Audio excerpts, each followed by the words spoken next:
waxaan leeyahay mabruuk my bank marka koowaad saar la socotaan ulil amriga ama madaxda hadaladooda marmar waa xusuus iyo kuwaana qaadasho Soomaan waxaan rabaa inaan halkaan wax yar aan ka hadlo taariikh yar dad asxaab ayaa weydiiyay 8 banki la furay midna maadan imaan maxaad midkaan u timid midkaan waxaan u imid qofka bini aadanka waa inuu cadeystaa taariikhdiisa kana xaq warama 20 sano ka hor 2001 markaan dalkan dib u soo noqday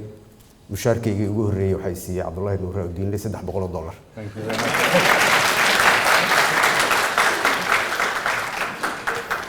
markaas oo aan ku soo biiray shirkadda dhismaha Imeco isaga laftirkiisa aan guri u dhisnay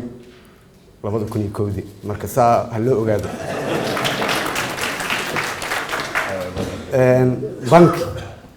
bank markaan maqashiin waxaad isla markii madaxayga ku soo dhaca horumar dhaqaale iyo amni oo ku xiga waxaan walaalkay Cabdullaahi iyo tiimkiisa my bank ku boorinayaa in dhaqaalaha lagu kobciyo la garab siiyo dadka beeraha noogu dhow waa Afgooye iyo Balcad 30 kilomitir ka yaray noo jiraan qalab ma haystaan wax soo saarka oo lagu wax soo saaray ma haystaan sidaa darteed waxaan ku boorinayaa inay xoog saaraan in beeraha iyo xoolaha kalluumaysiga la wax la geliyo aad ay u mahadsantihiin wassalaamu calaykum waraxmatullaahi wabarakaatuh